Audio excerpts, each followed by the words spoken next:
What's up and welcome back to Rumor Has It Official. Let's get straight into talking about 90 Day Fiance Before the 90 Days. This is season 4, episode 18, The Couples Tell More.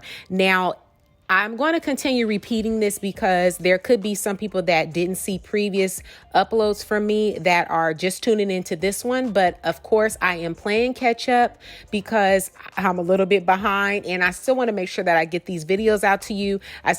I'm very interested to hear your thoughts on a lot of these episodes that we've already seen, of course. So I hope that you guys still will watch and enjoy this video by listening in on this video. So let's go ahead and get just straight into it so we can go ahead and close the chapter of season 4, 90 Day Fiance Before the 90 Days. Let's start off with David and Lana. So Sean says to Ed, what does he think of David and Lana's relationship? Like his thoughts and opinions even matter. Okay.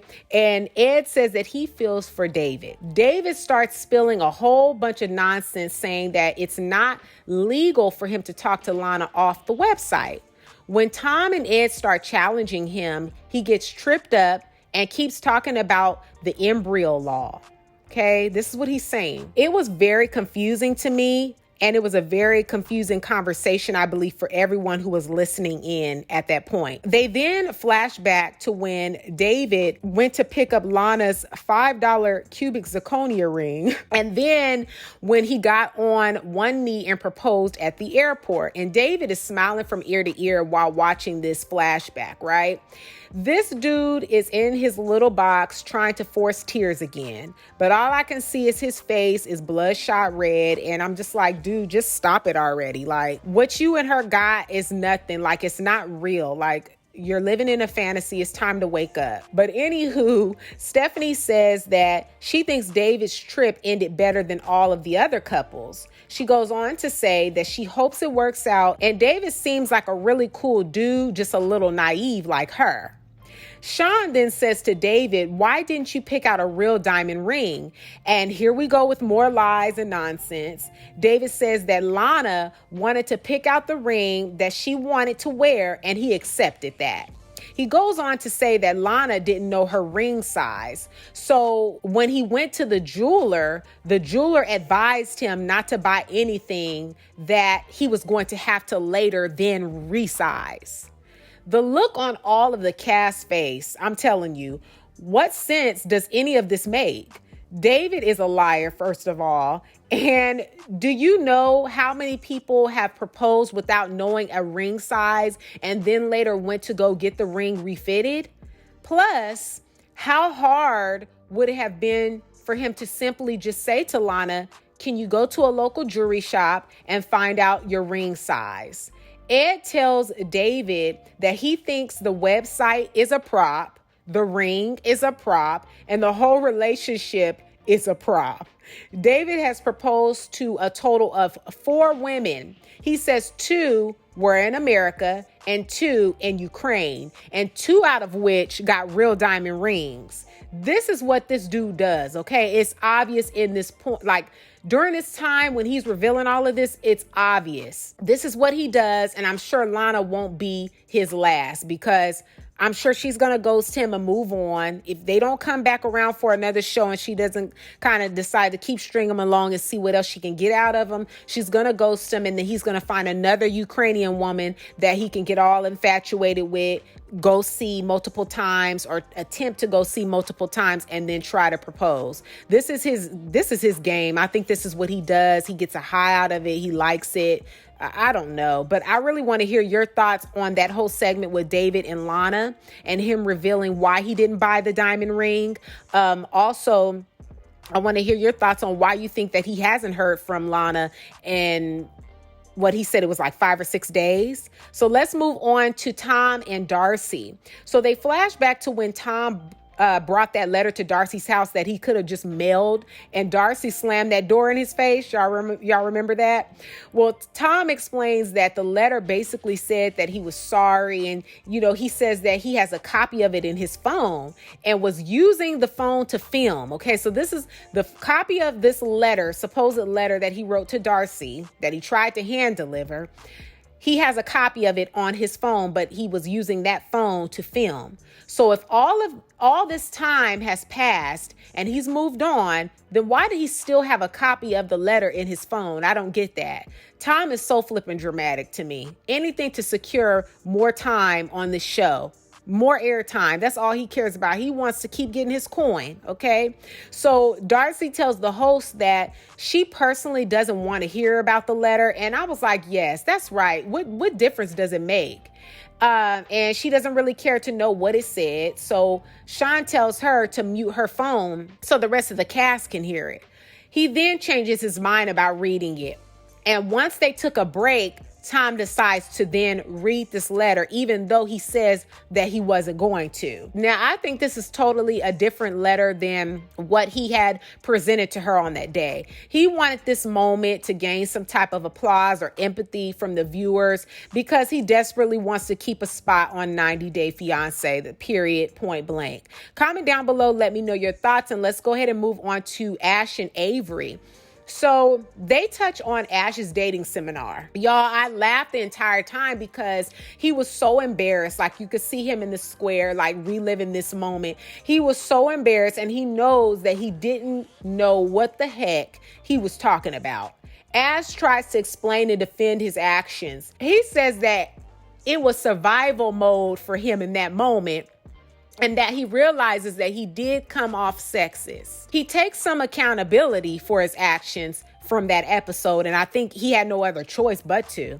He's trying to save face and also, still kind of keep his persona, his image. He wants people to still reach out to him and pay for, his advice. So he knows he really messed up and on national television, and it's probably pretty much crushed his business. People probably are not even buying into it. The people that do are kind of loopy, because if after this, if you still buy into what this dude is saying, knowing doggone well he didn't know what the heck he was talking about, you kind of loopy and doopy to me. I don't know. Comment down below, let me know your thoughts, and let's move on to Stephanie and Ericka. So the most annoying thing was when Stephanie was talking to Sean about why she took the risk of going to see Ericka despite the health risk, and both of her friends were chiming in and cutting her off. That was very rude and annoying to me. I don't know why they were still a part of the tell-all at this point, and I don't know why they kept them around for so long, but I was so glad when Sean let them go. Okay. So one of her friends, I think her name was Heather, was drunk, pissy drunk. And it was just like, girl, go deal with yourself. Like, you're drinking because you're mad because you haven't worked in 45 days. Like, you're not the only one who's been out of a job because of the pandemic. Like, boo freaking who. Go figure something else to do out with yourself. Get creative, pick out a trade, do something else, try to find other ways to make money. You're not the only person. So we don't feel sorry for you, and we don't care. You're just making yourself look like a complete fool on this show. That was just ridiculous. I would have been like, told her, okay, thanks, Heather, for your 2 cents and chiming in, but goodbye. Because that was too much. I don't know why they were in the backdrops just sitting there listening, being a part. I guess they had nothing else to do.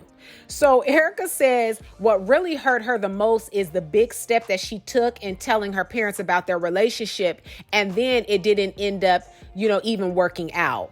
Comment down below and let me know your thoughts, and let's move right along to Ed and Rose. So during this segment, Ed decides that he's not done with interrogating Rose, and I'm just like, leave the girl alone. Dang, like, it's so obvious that his intentions are either to bash or make her look bad or pick on her because he wants her back that bad.